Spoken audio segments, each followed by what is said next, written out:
Hapon pag-usab mga guys, na natay uga. Mao na ni atong uga sa sako mga guys. Okay. Mao na ni atong uga nya napadire. Okay. Dire gid kuto mga guys Nya ari pod.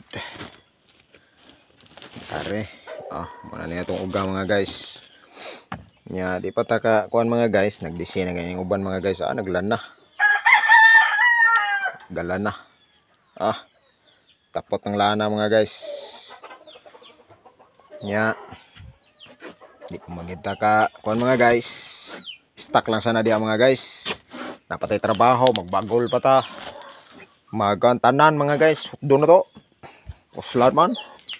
So nanatay kuan nga mga duha ka sako gini mga guys.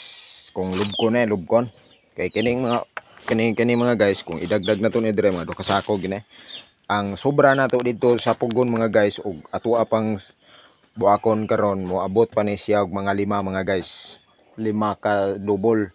Wa pa ta mahuman og saka mga guys. So kanang mga 7, 8 siyamba na na siya diha mga guys. Okay ra. Bisag asa ko to mga guys, basta ang importante ugaha mga guys nya. Okay na mga guys. So update lang ta mga guys.